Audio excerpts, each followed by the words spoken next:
So, last class we looked at the dead center synthesis using a crank rocker.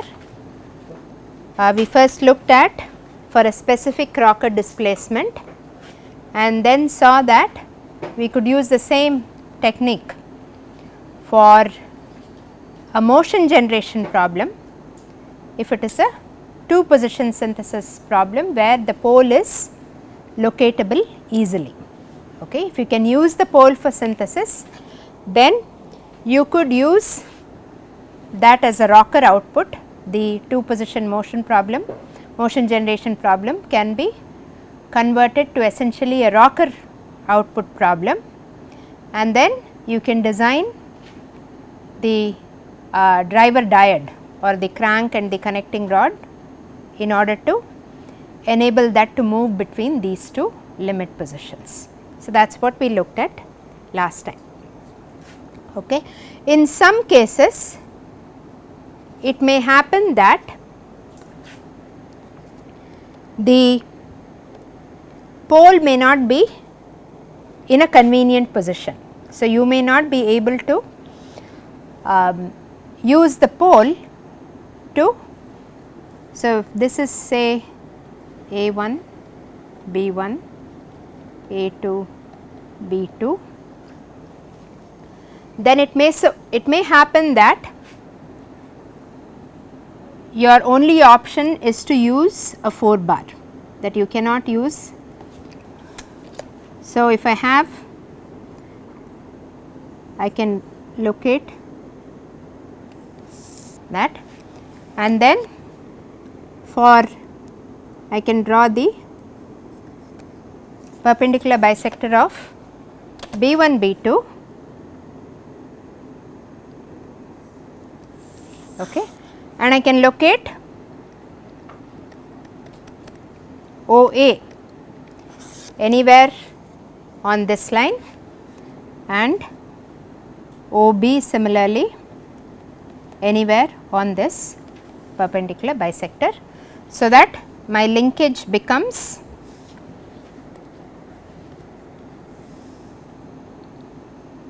OA, A1B, B1, OB. Ignore the fact that it passes through A2 here for some reason. Okay. Okay, so, this becomes my linkage. So, I can move it, it will move from A1 B1 to A2 B2. However, I cannot, the way it is now, it is most likely a non-Grashof linkage. If you look at the dimensions, it is likely that none of the links are going to be able to make a complete rotation, and not only that, it is likely that these 2 are not limit positions. So, OA A1 and OA A2 are not limit positions. So, if I want to limit it to those 2 positions, now what do? I can just ignore the rest of the linkage and just look at OA A1. So, if I look at OA A1 and OA A2, okay. If I restrict the motion, say that is my input link, if I restrict OA A1, that link to move between these 2 extreme positions, then essentially I am restricting A1 B1 moving to A2 B2 and back. Okay. So, this basically reduces to the first problem that I solved, which is the rocker moving through this angle theta. Okay. So, now I can pick any point on this link or on this body when I can extend it, but let us just say I pick a point here, I call it C, C1, and the corresponding point would be C2. Okay. Then all I need to do is C1 C2, extend it pick my, what do I pick here? Some, I can call it D, some fixed pivot, okay. Then half of C1 C2 will give me D1 and sorry D2 and D1, okay. So, OD D2 equal to OD D1 equal to half of C1 C2. And so, this, so I am adding these two links now, okay. That is why we call it a driver diode for two links, OD and CD, okay, D to CD. So, OD and CD, when I add it to this linkage, it is now limiting the motion of this 4 bar. So, what kind of a linkage is this overall? So, if I look at OD, okay, I have D, I have C, this should be, I should show with a, to show that this is one link, okay. There are two links there. This I have OA, A, B, say OB. So, this becomes my overall linkage once I add the driver diode, okay. Now, which part should be the Grashof linkage?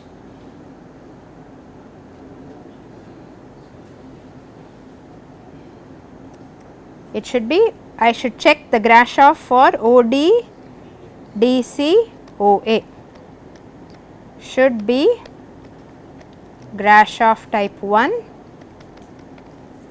and ODD should be the shortest link of this 4 bar.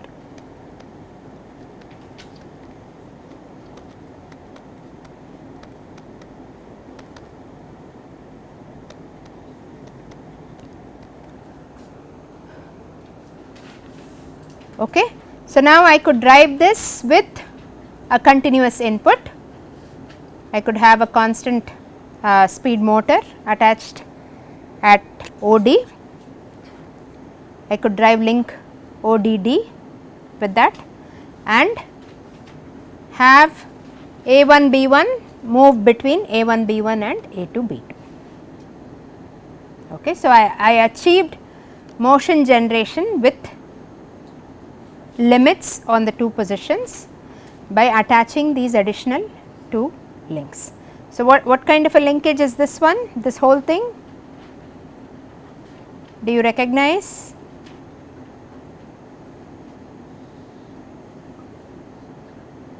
How many links? It is a 6 bar.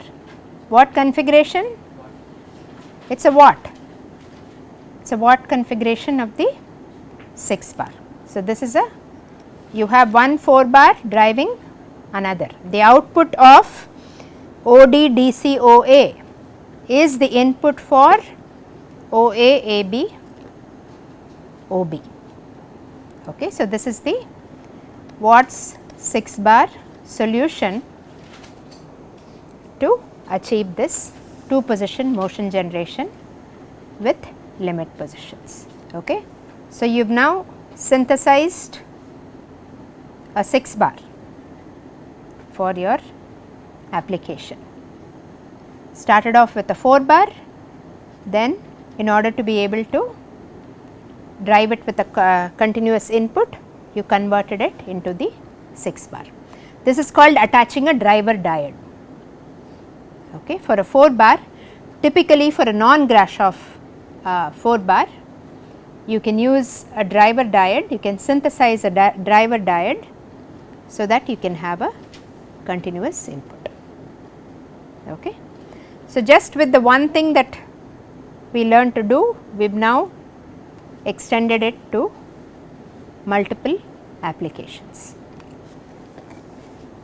Any questions so far? So, always after you synthesize you check Grashof. In real life you would also either build a model or simulate it over the entire range, because see, when you do this 2 position synthesis, all that it guarantees is that it can be assembled in those 2 positions. It does not tell you what is happening in between those positions. So, if you encounter toggle positions, for instance, I hope you remember what toggle positions are, when you can no longer drive the link with the same input, you can't drive the mechanism, it gets locked in that position. If you encounter that, then A1 B1 cannot move to A2 B2, and that is not something you can check from the synthesis procedure alone, because this only guarantees assembly of the linkage in the 2 positions. So, you would actually have to build a model or use some kind of a simulation package to check whether it is able to move from A1 B1 to A2 B2. Okay. So, that is something that that check always has to be performed when you are designing a linkage. If it is a Grashof, you do not have to worry about that, because it will be able to drive through the Grashof criterion ensures the rotatability. So, you do not have to check for toggle positions for that. So, this will be able to move from, but if this linkage has a problem, then if it was just this link, it can move it between those 2 extreme positions by use of this driver diode. But whether it will be able to actually, whether this linkage will move from this position to this position, that has to be checked. The other thing that you might want to look at when you look at the effectiveness of your design is also the transmission angle. Okay. If you have forgotten what that is, please go back and look at it. So, the transmission angle for smooth operation should typically be greater than 40 degrees or so. Okay. It is the angle between the coupler and the output link which determines. So, again those are design criteria that you would check after the synthesis is done. Okay. To check whether it is a good solution. Later on you will see that when we do analytical synthesis, you will be able to specify some of these as criterion that you can then. So, with graphical analysis you are somewhat limited, because you solve something, then you analyze it to see whether it is a good solution. If it turns out, then you have to go back and do the procedure again. Okay.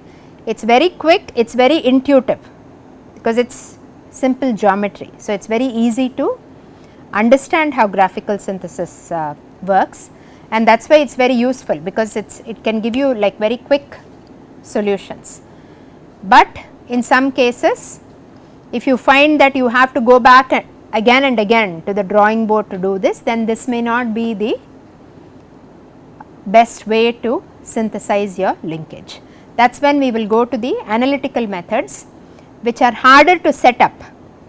So, you would have to program all those equations, set, but once you do that, it is very easy to cycle through multiple solutions, and you can also specify criteria, you can check. So, you can build in the transmission angle calculation into your code. You can do all that when you are doing an analytical solution.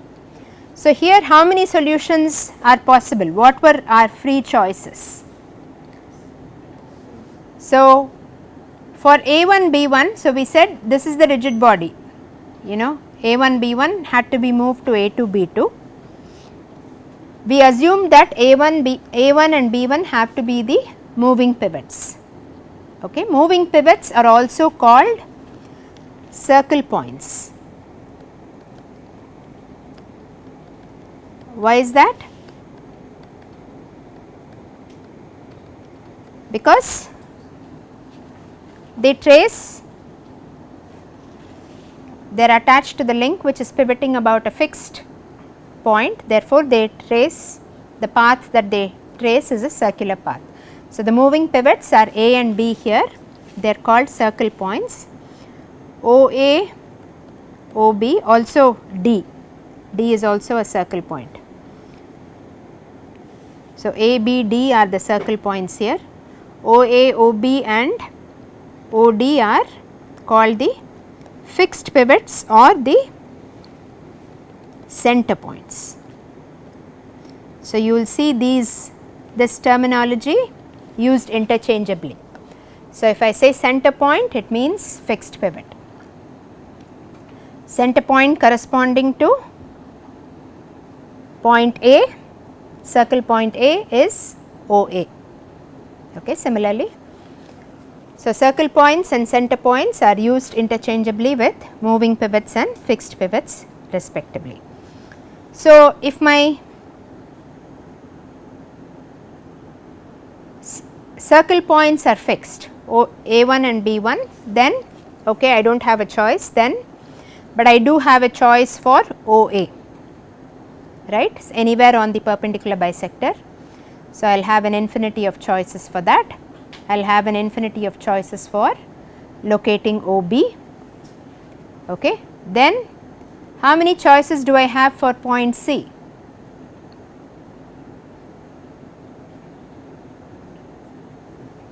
Which has to be located on link OA, A.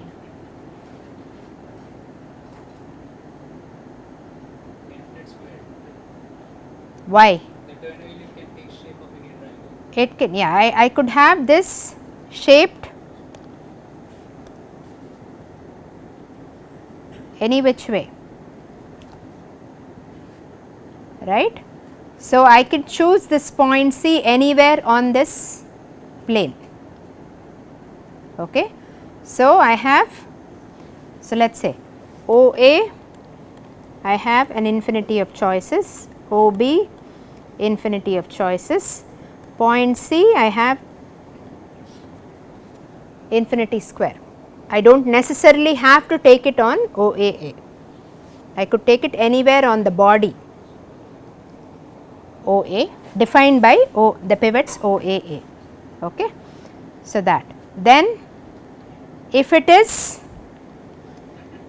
if the timing ratio is given, if timing ratio equal to 1, then OD has to be on that line joining C1 and C2. Timing ratio is time for forward stroke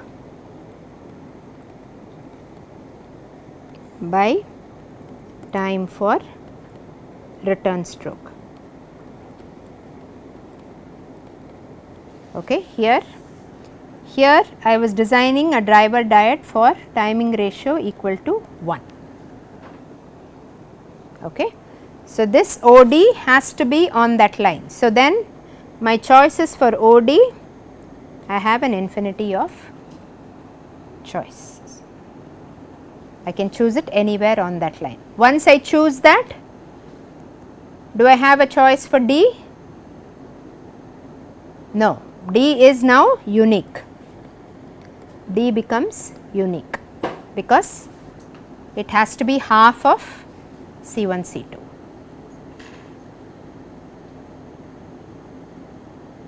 Okay. So, you can see I have, there are a lot of decisions I am making, lot of choices I am making as I am doing this synthesis. Okay. Lot of free choices that I have, which can give you multiple solutions. Okay. But you will find that if I choose OD very close to here, then I may not get a Grashof linkage. So, some of these intuitively I choose. Okay. Similarly, here, you know, if my choice of OA and OB, I could run into toggle positions if I choose in such a way that the configurations are different. Okay. So, that is something. So, unconsciously I am making some choices about suitable linkages, but it is possible that you may not come up with a suitable solution in the first try. So, for instance, in the exam, if you do all this and then you come up with a linkage that is non-Grashof, that is okay, because in real life you will have more time to go back and fix it. As long as your procedure is correct, I will not penalize you, okay. But you have to make sure that you follow the procedure and show what you are doing, okay. So, here if I look at for this linkage, I have OD, this is equal to, so my crank length is ODD, my coupler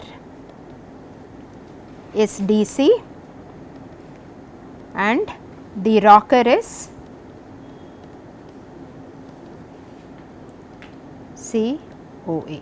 It is not A1OA, because the linkage does not care what points I am taking beyond the pivot. As far as this linkage is concerned, the rocker is COA and the fixed link is ODOA. Okay, so that is what you would use to compute the Grashof criteria. Okay. So, you would do that and then check for, because as far as this linkage is concerned, A is simply a coupler point. Okay, say sorry, A is simply a point, another point on the rocker. So, it is the kinematically the linkage is ODDCOA. So, this is for timing ratio of 1. Okay. Now, in many cases, as I mentioned earlier, if these are the two extreme positions, you can have, so in the case where the timing ratio was 1, we always took this pivot OA on the line joining B1 and B2. So, that should tell you that if OA is not on that line, then your time for the forward stroke and time for the return stroke are going to be different. So, here you can see the A1 to A2 traverses this angle, okay. A2 to A1 traverses a smaller angle. So, if I am running it with a constant speed motor, the time it takes to go from A1 to A2 is going to be, and therefore B1 to B2 is going to be longer than the time it takes to come back to from B2 to B1. Okay. So, this is called a quick return mechanism. So, a quick return crank rocker takes a different amount of time for one stroke than for the other stroke. So, let us say you are given a particular time ratio. So, if I look at it here, I can call this angle alpha, this angle beta. Okay. So, my time ratio is essentially alpha by beta, or I can look at it as alpha by 360 minus alpha in degrees.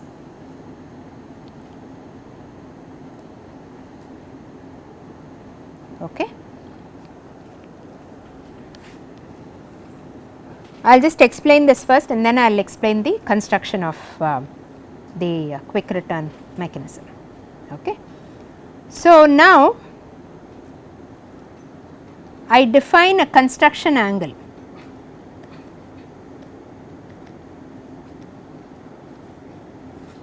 delta as mod of 180 minus alpha or mod of 180 minus beta.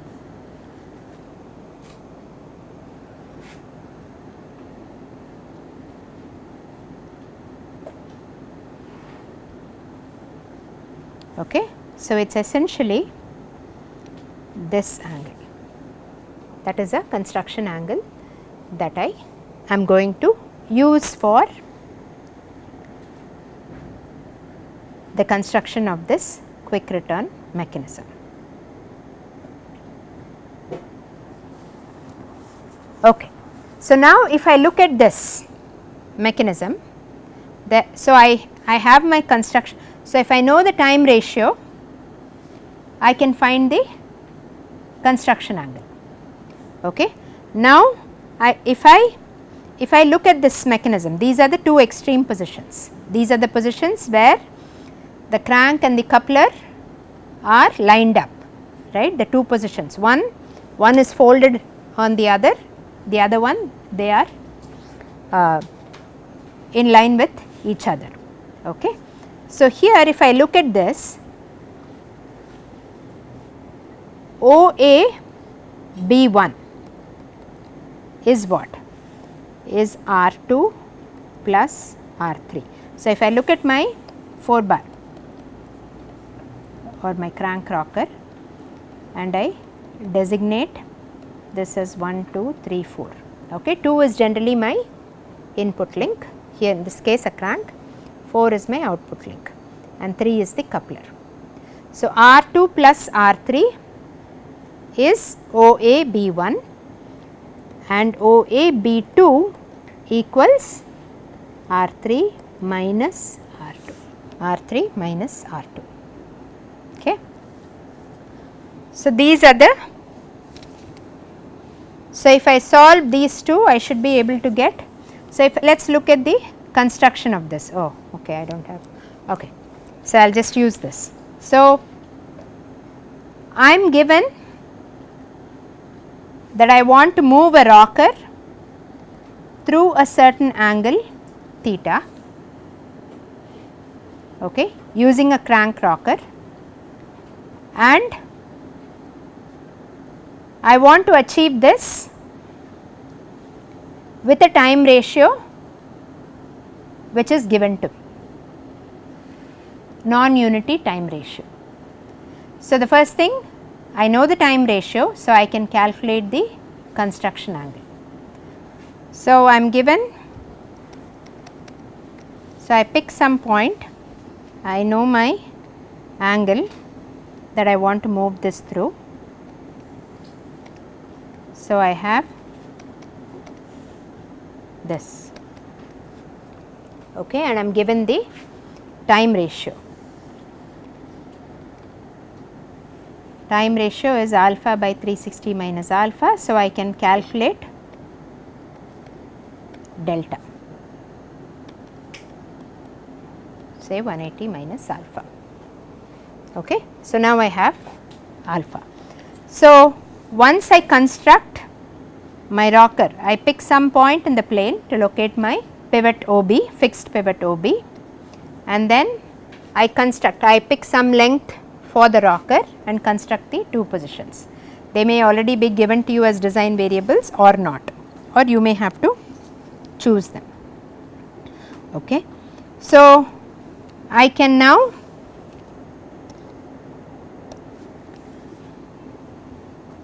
draw any line through B1. Okay. Then if I look here, this is a line through B1. If I draw a parallel line through B2, this angle should also be delta. Okay. So, I would use that for my construction. So, if I take a parallel through here and then mark off my angle delta here, then this angle is also delta. So, this gives me what? What is this point? OA. Okay. Now, I have OA B1, OA B2. So, I know OA B1 equals R3 plus R2, OAB2 is R3 minus R2. So, from this construction I solve for R2 and R3. Okay. Once I solve for that, then I can construct the, so I will know R2, so I can just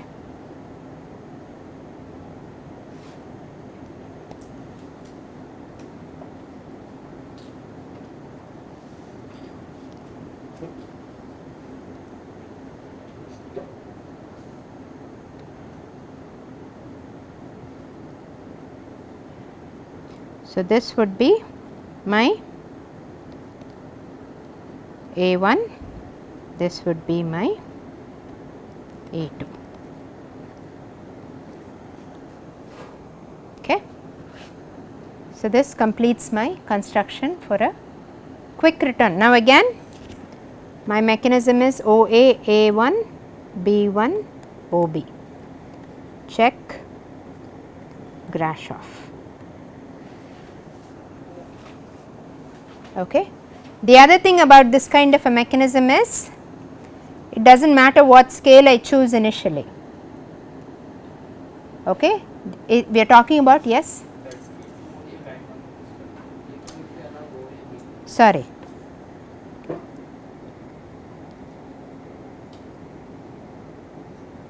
yes, it will be, this is delta, this is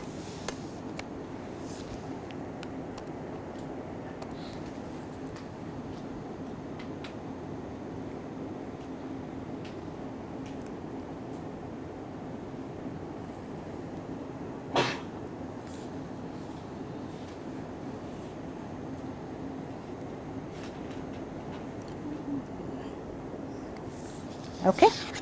This will be A2, this will be A1.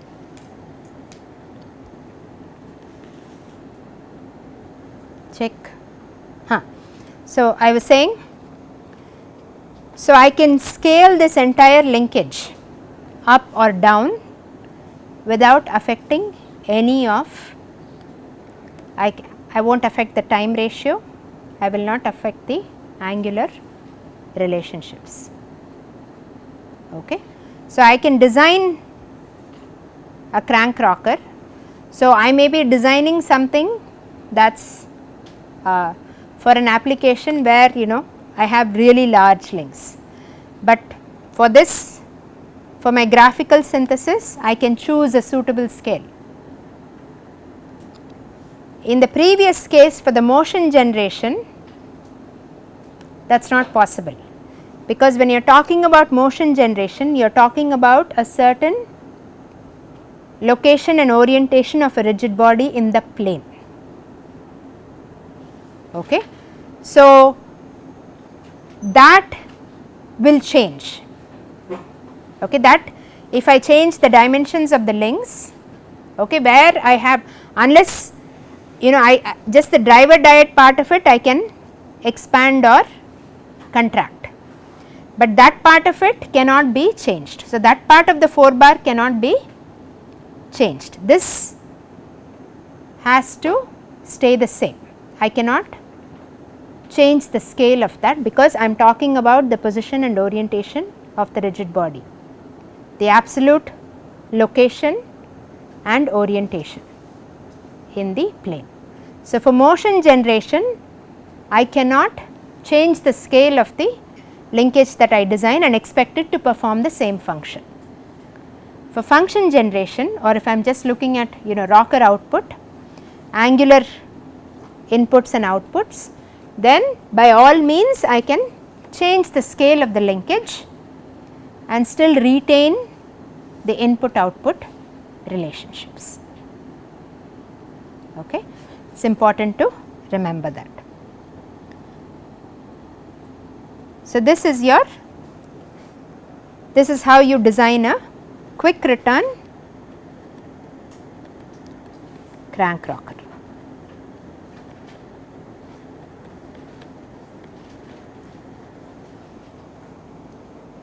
Okay.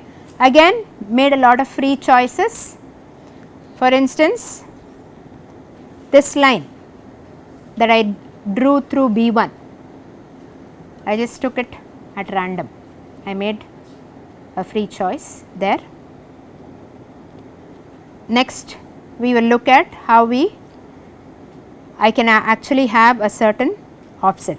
So, in this case what I would do is, if I wanted a certain orientation of OA and OB, I would just design my linkage, then reorient it, provided I had flexibility in reorienting the rocker output. So, if this gets fixed, then again I do not have that same flexibility. Okay. Only if this is not fixed, then I can reorient the linkage, still get the same travel. The change in the angle is okay, that does not change when you scale the linkage up or down. Okay. So, that is, I can do the same thing with a slider crank. The slider crank is just a special case with the rocker pivot at infinity. So, here B1 and B2 are points on a straight line. Okay. So, if I have B1, B2, in the previous case they were points on an arc pivoted about OB, here they are on a straight line. So, I could design a crank rocker, a slider crank in the same way as the crank rocker, again with B1 and B2. Okay. Here this would be my construction angle delta. Okay. Everything else remains the same. Again OA B1 equals R2 plus R3, OA B2 equals R3 minus R2.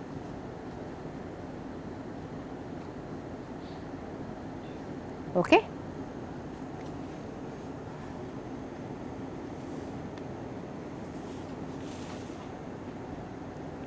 And we did not look at, so the slider crank also has, just like the Grashof criterion, you have some conditions so that the slider crank can be assembled in the extreme position. So, if you have, what kind of a slider crank is this? This is called the offset of the slider crank. If this center was in the same line as your B1, B2, okay. So, that is similar to your timing ratio 1.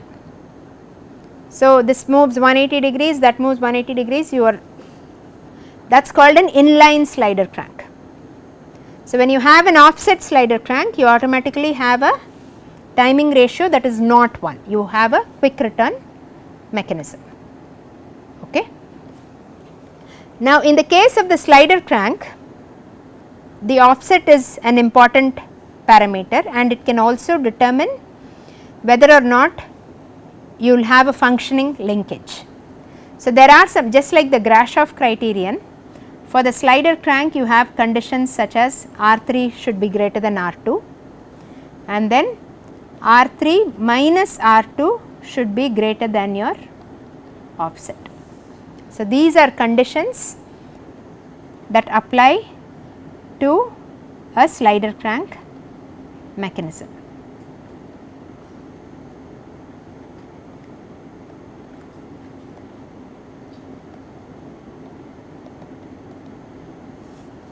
So, that is something you should be. So, in the case of quick return slider crank, in many cases the offset will be specified. Okay. So, in that case, so here we have chosen, all these were free choices. The only thing I had was this stroke. So, instead of the rocker angle there, for the slider crank I am given the stroke of the slider. I use that and the timing ratio, so the delta based on the timing ratio to design this. Okay. So, if I take a random line through B1, I am going to get some offset. Okay. If I fix one more thing in the slider crank and then, so I get an offset, I get these two equations which determine R2 and R3, because once this is OA is fixed, these become fixed. Okay. So, I can draw an infinity of lines through B1, okay, and that will give me an infinity of solutions.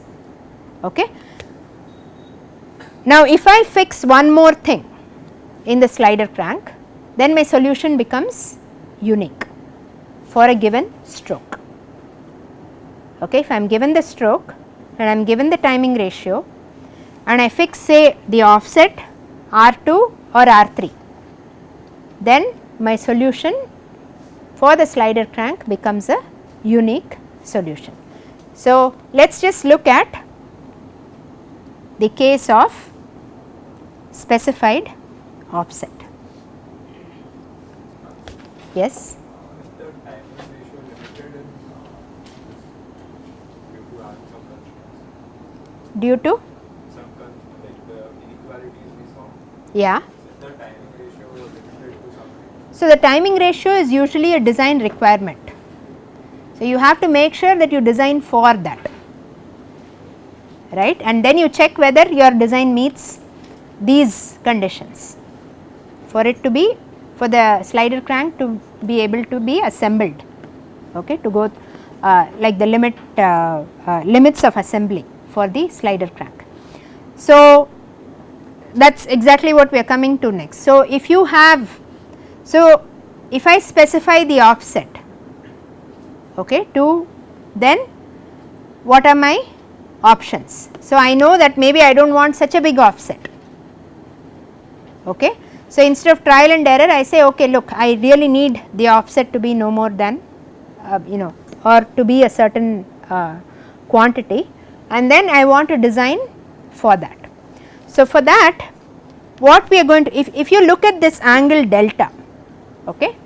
So, if I look at B1 B2, okay, and I look at this angle delta, right, essentially I could create these sort of triangles, right, with this angle delta.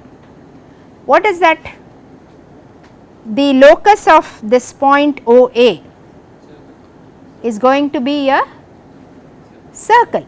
It is going to be a circle where your chord makes an angle delta on the circumference, which means it has a central angle of 2 delta.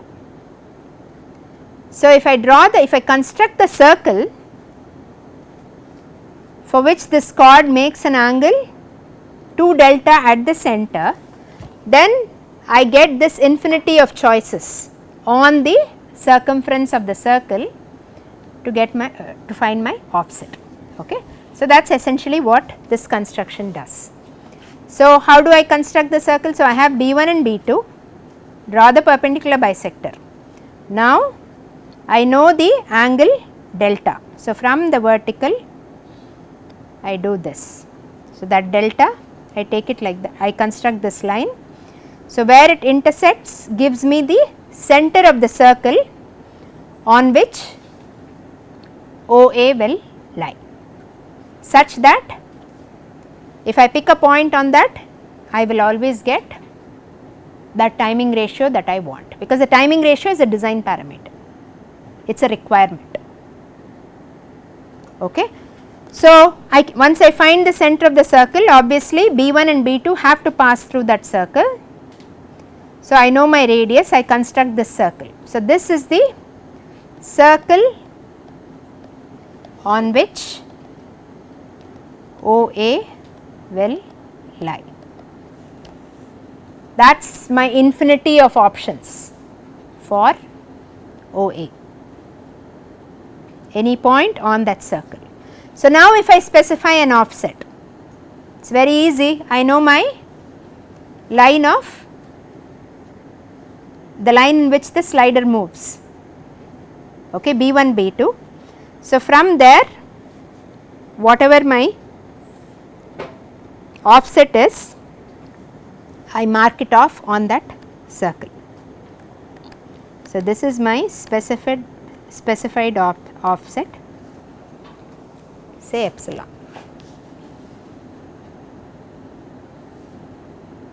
Okay. So, it could be here. So, if my offset was specified here, then this would be my OA. Something else, anywhere on that circle I take the perpendicular distance from the line of action of the slider, and that gives me the location of OA. So, that is right. So, you would take this as the major segment of the circle, okay, delta. You are assuming that OA lies, you will still have an infinity of solutions even if I am not considering the other part of the arc. So, obviously, if you are not going to pick OA here, because then your central angle is different. Okay. So, this gives you the unique solution. Now, for a specified offset I get a unique solution, because once I know the circle, once I specify the offset, I know exactly where point OA lies. Okay. You could say it could be on this side, but still it is considered a unique solution, and then OA B1 will be your R3 plus R2, OA B2 will be R3 minus R2. Okay. So, this will give you the solution for a slider crank with a specified stroke and timing ratio. So, specified offset, stroke and timing ratio are also given, are the design parameters. That is what you are designing for, are the design.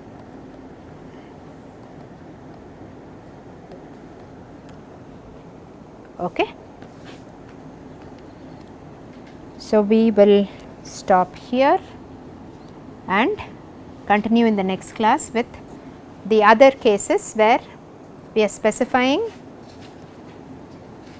instead of say the offset, we will specify R3. It is all based on fairly simple geometry, it gives you an idea of the choices that you